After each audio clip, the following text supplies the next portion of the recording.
So, hey guys, I'm here. I won't stay cammed up very long. I'm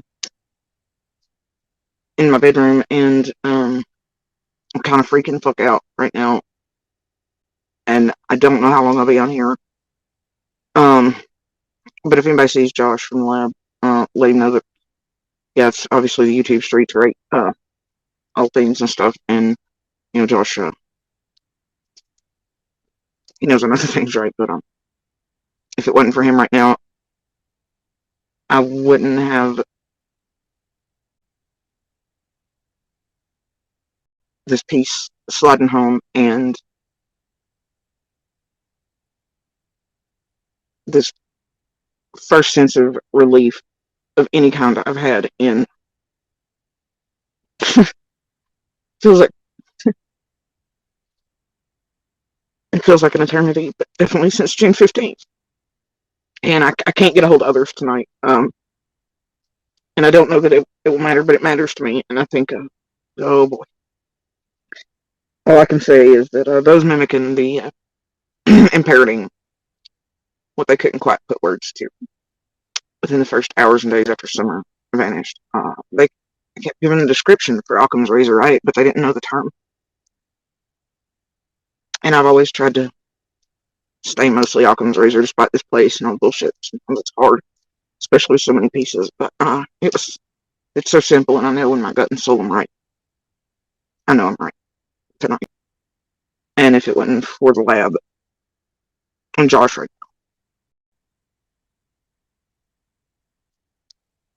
now. Anyway, so everybody sees Josh tonight. But I'm gonna calm down. Alright guys. If you wanna hang out with me for a minute while I go through this, and I've only made it about 20 minutes into Josh's piece tonight. There's just this OCCAM'S RAZOR of a fucking epiphany.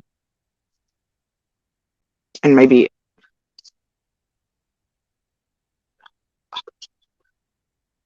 it's that simple.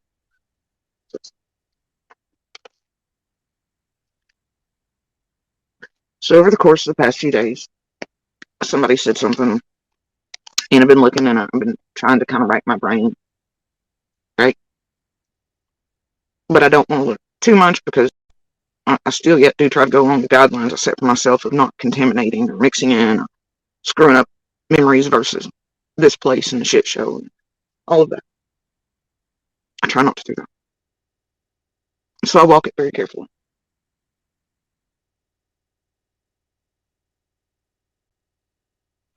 And I've been dredging my brain over another bit. And I know I asked Josh about something the other night in his live, and the whole place lit off and decided to, do its usual eating of Jody Sue now. They've turned everybody into rabid animals around here with their nonsense. I made the mistake of letting people know I was over there, and it, screwed up Josh's entire life. But I asked him about a thing.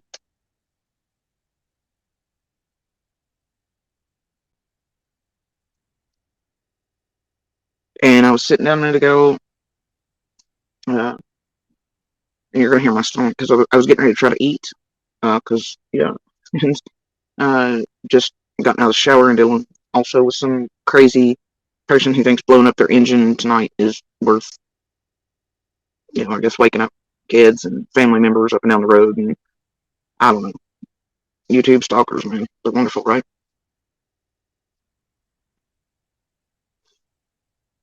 Anyway, and it's snowing a little here. Now, this right here, and I hope Josh won't mind, but I'm going to play this. And I think I got to 21 minutes and 30 seconds. But I'm going to start back about where I began, which is like 7, I think. Basically starts back in 1979 when a police report was filed for alleged malfeasance and alleged SA and so on and so forth. And this seems to be a trend that has followed not just Don, but Donnie Jr., who's a grown man now and also a registered sex offender, convicted, and has had a really troubled life as well. And then you have on on Candace's side or her brother, who the state was just so. A police report was filed for alleged malfeasance and alleged SA and so on and so forth. And this seems to be a trend that has followed not just Don, but Donnie Jr., who's a grown man now and also a registered sex offender, convicted. And you don't hear me? And hi, Dolly Bear, seen you over in White Boys earlier. Dawn over holding her inch. Good times, huh?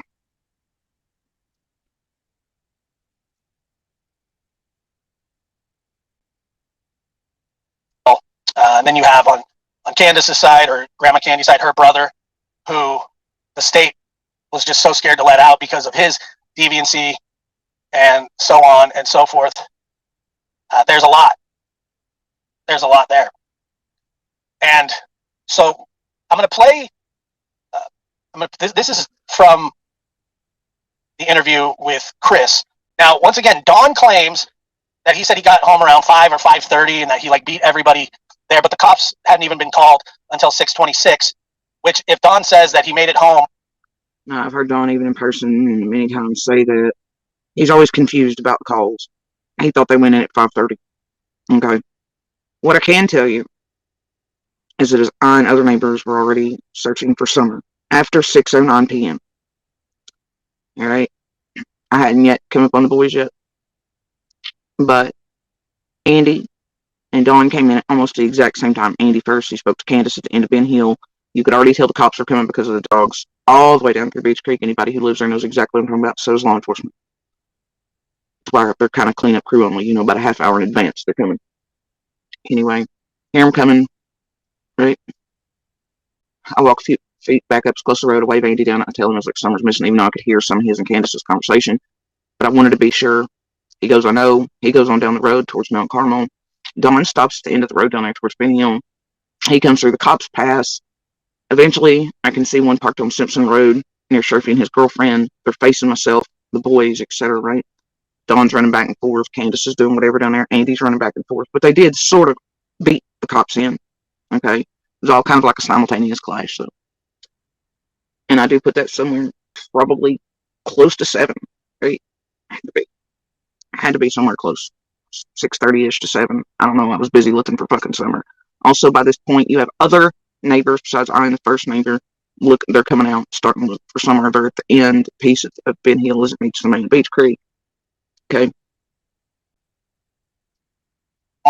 From Jonesboro in 20 to 25 minutes, he'd be doing over 120 miles an hour. And I'm not. The thing about Jonesboro depends on what piece you're in and which back roads and what ways you take. But it's not saying that that's not possible. It certainly is possible. Not likely, but possible. And that he beat the cops there. Once again, not likely and damn near impossible. When I say damn near impossible, according to the timeline, according to his own phone call, while he's putting his Spackle McSpackleton crap in his crew that he decided to take that day for no good apparent reason, other than, I don't know. I don't know why he would take it, but he did. And it seems like that was the first day that he ever took it. It wasn't the first day he ever took it. He had been increasingly taking it more and more. And I think, from my own opinion and perspective, it's the same thing that our abuser was doing to us. He was leaving me there with cars that didn't run right, couldn't go anywhere, etc. Subaru is also the only one over there that could fit all the children at once, so it controlled Candace in a way what she could get up to, all that stuff,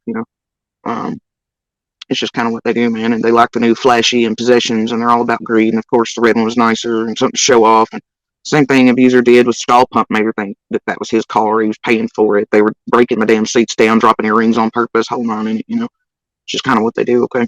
But that was not the first time he took that Subaru. Let's see. Red. Screen. However, I can tell you that I was absolutely shocked when he showed up in it, and I seen him pull in, at the end of the road at Ben Hill before he zoomed down the road after Andy had. It didn't make sense to me because of the red flag, stuff earlier we had seen. That's how I put some of the pieces together later as well. So, hey, what's going on with this?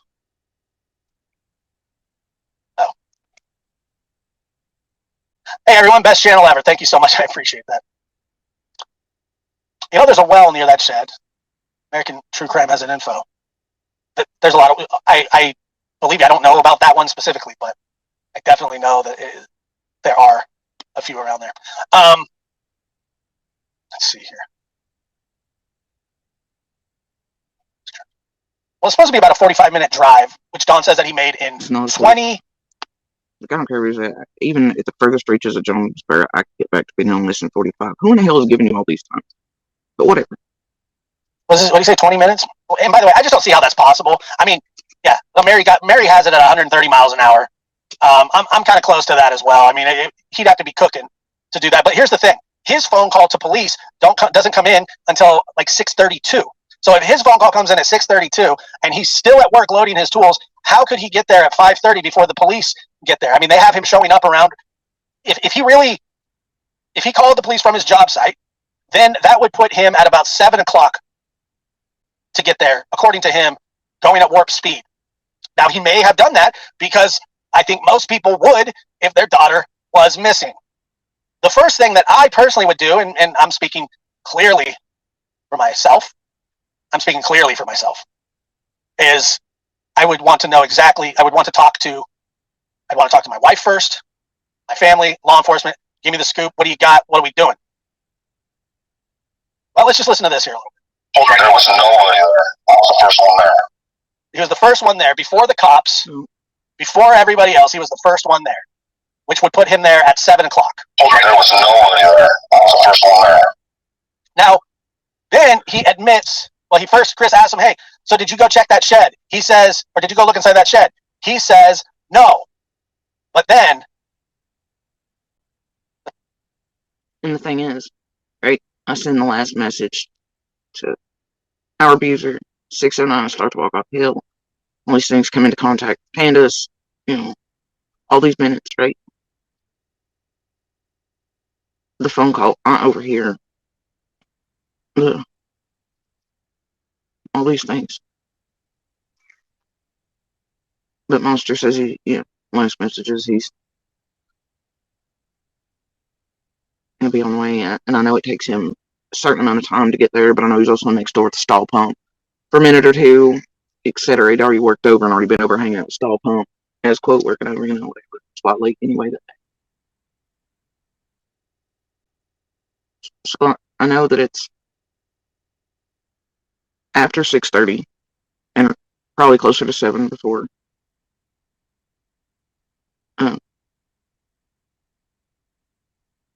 Monster and Dawn arrived.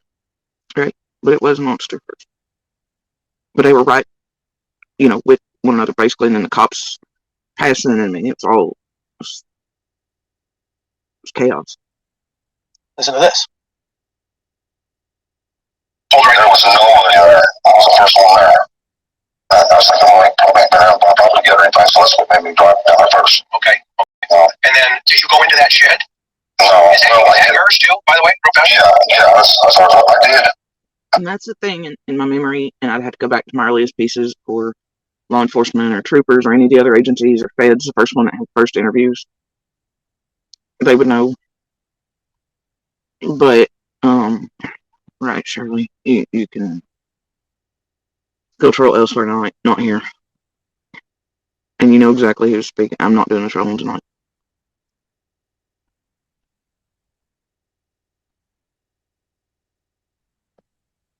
Anyway.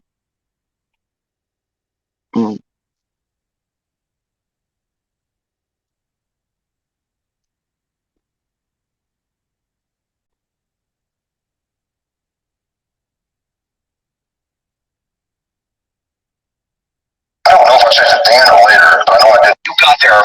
And that's the thing. I recall him pulling at a spot or something, but I don't think look, it's so weird, and all these months, hearing over and over, but in interview piece and other things which I went over, I think yesterday, looking for another piece, but I'd heard before.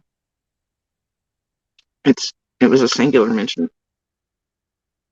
And it was, you know? What was your first impression of where you should search first? Well, that's why I drove down to the bottom, because I didn't even go to the house on the street. By that shed on the bottom. Yeah, the one where off the bottom of your property. Yes. Okay.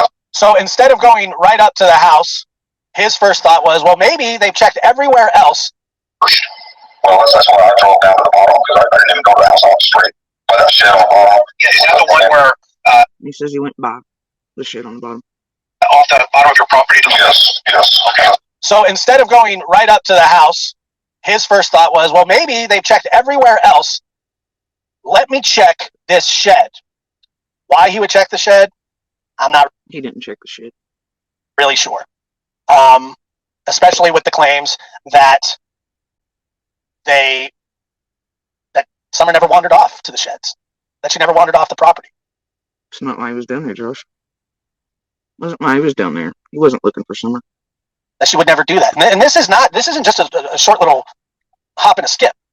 All right, this is a substantial amount of time and a substantial amount of distance from the house.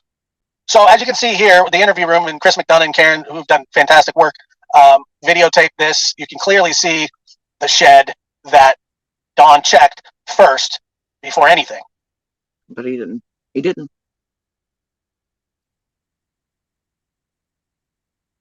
At least not for...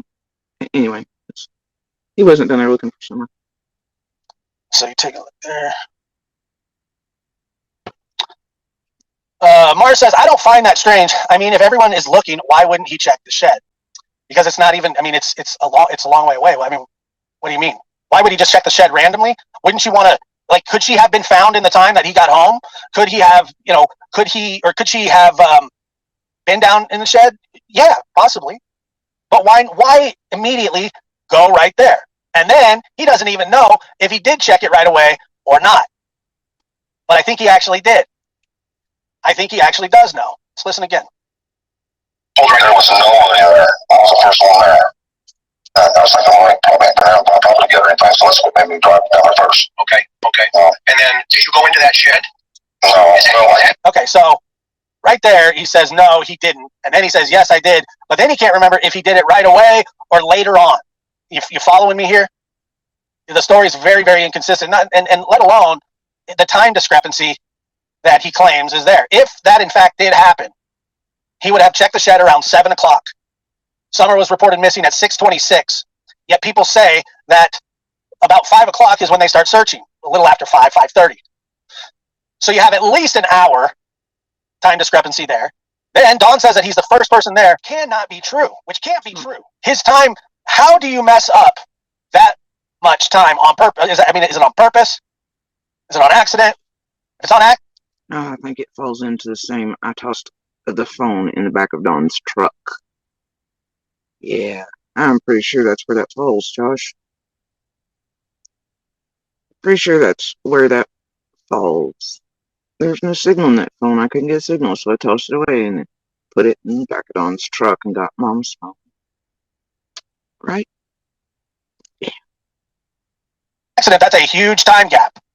7 o'clock and 5 or 5:30 is a major time discrepancy.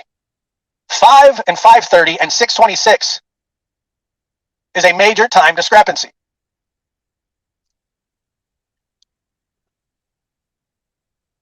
A major time discrepancy. So you have these major time discrepancies. Let's see.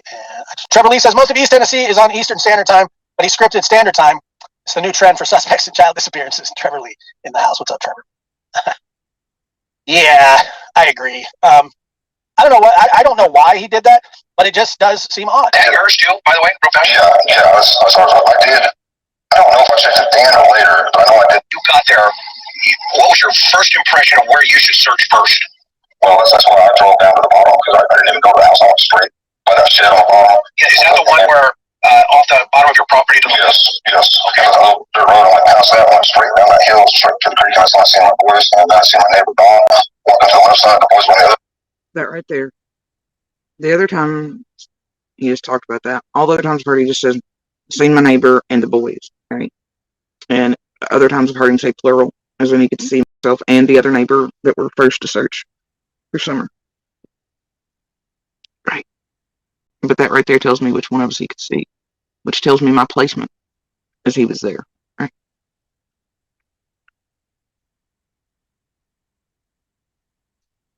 Tells me where I was at, searching in at the creek, and where he couldn't have seen me from, but seen the other neighbor and seen the boy. And then the fact that he says that about the shed. That's not the hill. And I knew, like I say, I knew my heart just sank right there. Okay. I just knew she was gone. Yeah, you knew she was gone. Didn't you, Don? Y'all knew she was gone. You motherfuckers. But wait.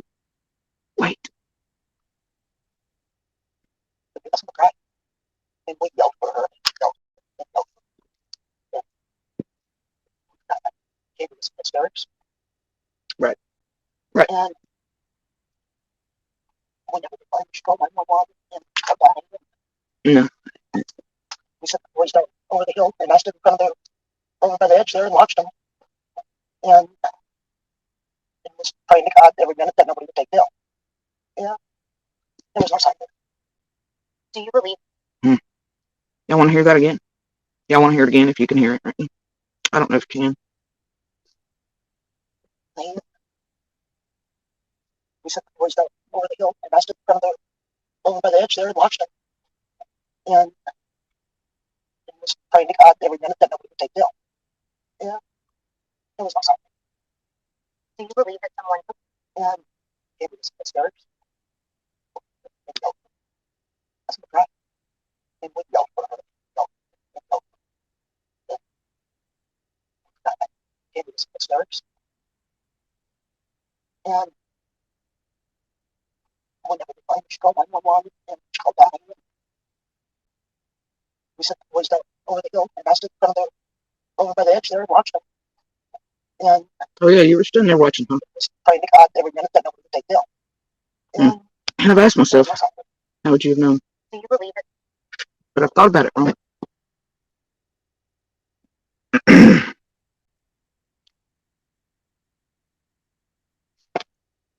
All wrong. All of it.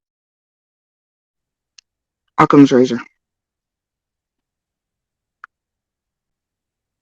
Morning, she came out and took me into the ER. As everybody knows, I have a missing daughter. She's been gone for 12 years. And all I could say is, oh God, not again. And I couldn't do nothing but cry. And we yelled for her, and we yelled for her, and yelled for her. And we could not find her. Candy was in hysterics. And we never did find her. She called 911, and she called Donnie, and we sent the boys down over the hill, and I stood in front of over by the edge there and watched them. And was praying to God every minute that nobody would take Bill. And there was no sign of her. Do you believe that someone took Summer, or do you believe that she wandered off? What do you believe happened? I believe somebody took her.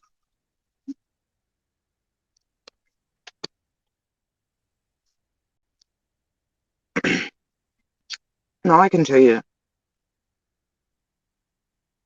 tonight, I've wondered a great many things. I still do. Still love pieces. But my gut says I'm not wrong here.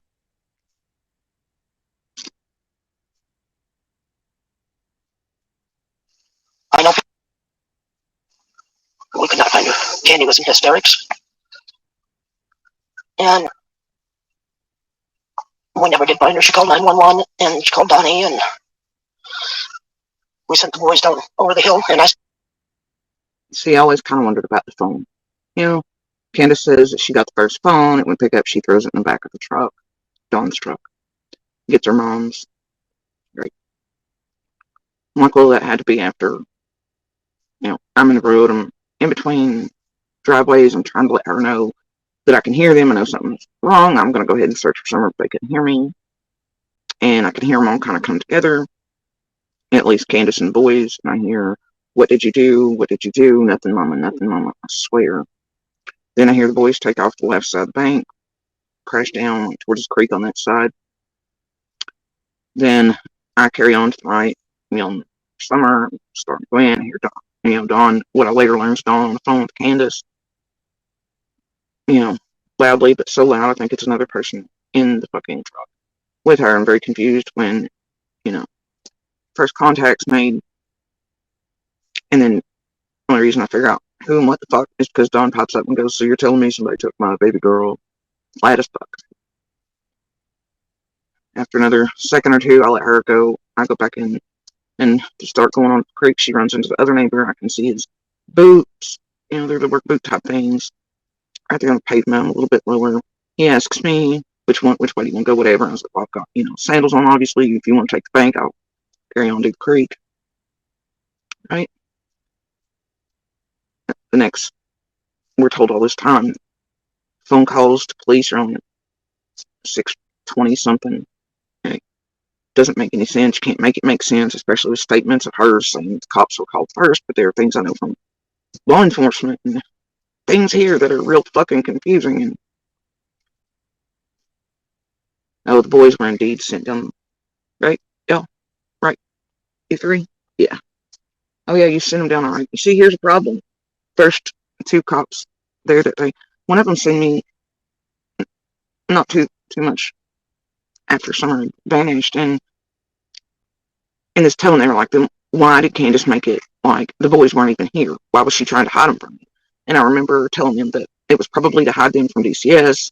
Candace had probably thought once cops arrived, Summer would be found in 10-15 minutes. It wouldn't be a big deal. DCS wouldn't be super extra pissed off. The boys wouldn't be at risk, which is what has always given me, that pause with Candace. And even at first date, and after I knew that, especially after that officer told me that, I was like, well, that surely means Candace is less likely to be guilty of it, right? Because she was apparently sure Summer would be found soon. That's why she tried to lie and say the boys weren't there in this interest to keep them from being in more trouble DCS. She was certain Summer would be found, right?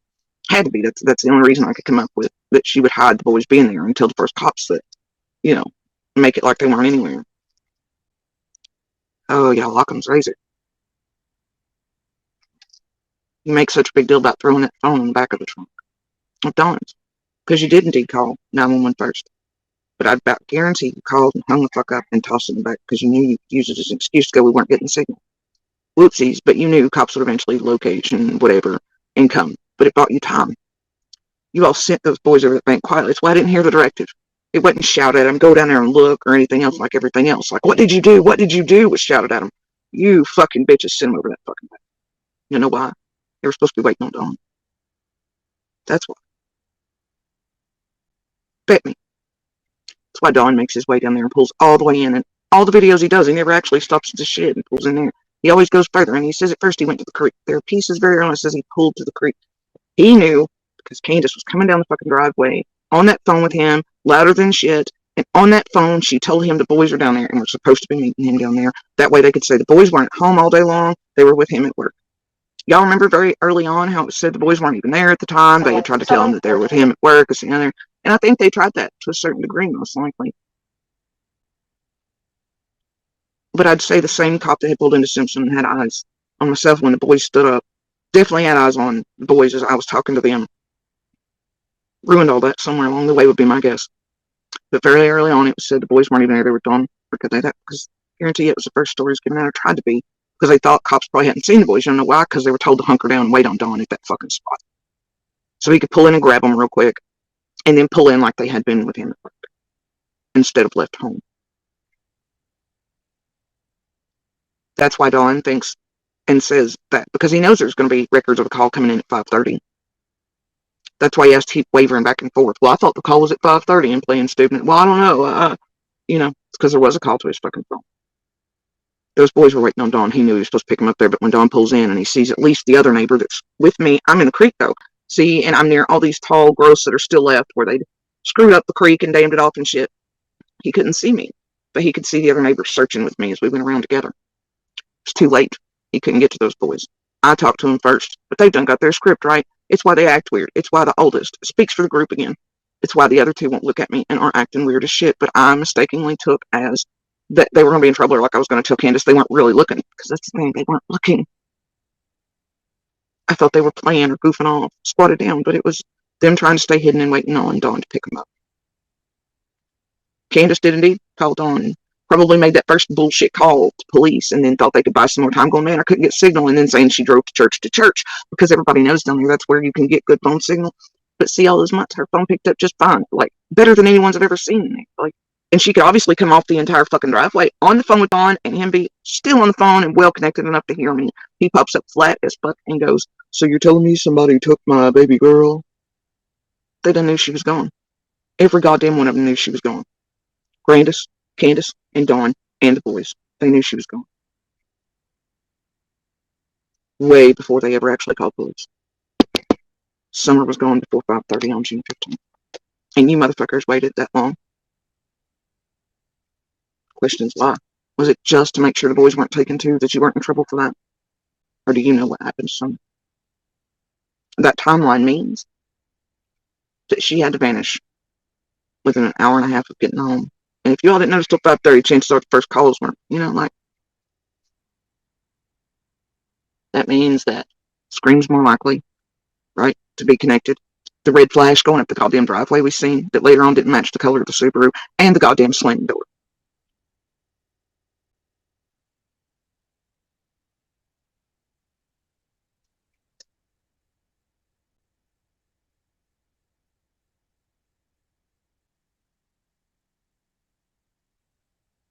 And I've thought for a very long time there was probably a 30 or 45-minute window that she disappeared in. But that piece right there, for some reason tonight, hit in such a simple way. And knowing which neighbor he could see. And then him saying that no, he didn't hear shit. All the, just right there, all in that. That's it, man. That's it. The first phone call and the big deal that Candace made about throwing that phone in the back of Dawn's truck because it wouldn't pick up signal. She attempted to call 911 but hung up. That way they could maybe, do the location tracking services, etc. It'd take them a while to get there. She could feign no signal. She could later on say she was zooming looking for Summer. But see, I know the first thing she does. It's not looking for Summer. She goes everywhere else telling everybody 93 different stories. It isn't about Summer and going up and down the goddamn road. She never even gets out, man.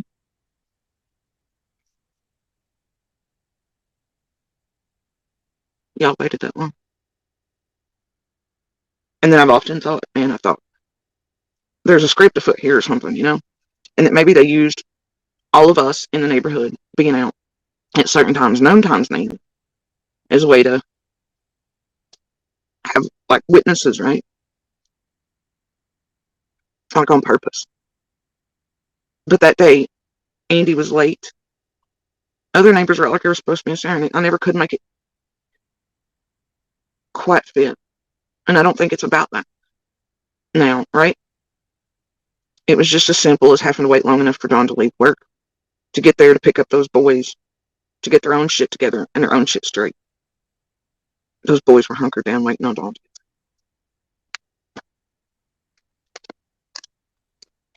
And then because of the other neighbor's presence that Dawn could clearly see, and I'd guarantee at that point he could probably, it screwed it up. But I could see that. So he never got contacted. And if he did make contact anyway, with the boys, because I was paying attention to the creek or anything else, that's also a problem. It would mean that he had contacted them in order to be telling them what to say or do or to follow the script. Anyway, that's why they separated everybody. That's why Dawn wasn't supposed to be talking to the oldest, but made a beeline for him after they were finally able to visit last year. Because after Summer vanished, the eldest went back to being a favorite. See? Used, always trained, just like these abusers try to train all of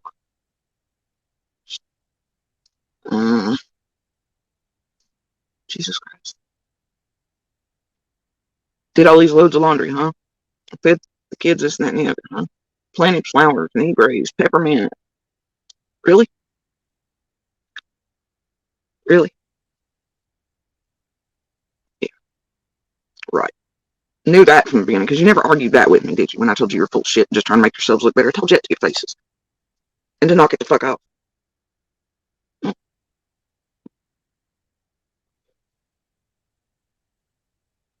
Here's the thing about polygraph tests, guys. They're not intricate questions they ask them. They ask yes or no. Questions and a yes or no. So B, did you pull in down the ship? Did you actually watch the boys go down? Did you whatever? Well, you can pass those motherfuckers if the intricacies aren't involved. And if you score high enough on psychopathy scales too, and sends everybody over there. I believe somebody took it. And then they have the audacity all this fucking time to be bitching about how long it took cops or roads to be blocked off or traffic to be searched. Are you kidding me?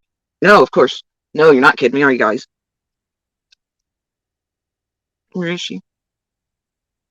Thing is, doesn't mean you're guilty, right? Still doesn't mean any of you three are guilty.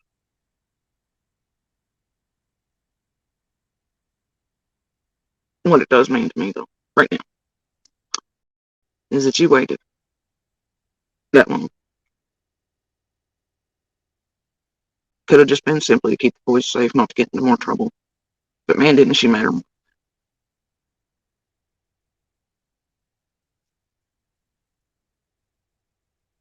All of us down there, first actually searching for Summer, yelling at these fucking search teams that are at the end of the driveway before dark, and their radios are clicking and they're going tack 9, tack this, whatever, trying to set everything. They got the wrong fucking timelines. I think she's just vanished. We're all like, no. Man, she's been gone at least, because we all got in there at these times, and here you all knew the whole time she'd been missing since 4 or 5 fucking 30. You never used the little one as a shield over the next few days. But the middle one's behavior tells me that he doesn't really know. He's still excited. So it tells me that there's a chance you all aren't guilty of doing anything to Summer still. But y'all did indeed take time to make sure everybody's shit was straight, to try to pick those boys up before cops could get there. But people who cared that were already searching for Summer after 6:09 fucked it all up. You tried to buy time with that first phone call because we all know signal there. That's why the big deal is made, why it's even mentioned, right? Because you want to make sure that's out there. Oh, I couldn't get signal on this phone, so I tried to use it, but then I dumped it in the back of Donnie's truck, and then I got Mom's, right? Well, you could later on when Dawn later on, I guess, gets hold of law enforcement first, when he's getting close enough to the house, he thinks he'll beat law enforcement there. What he didn't bank on was not beating the rest of us there.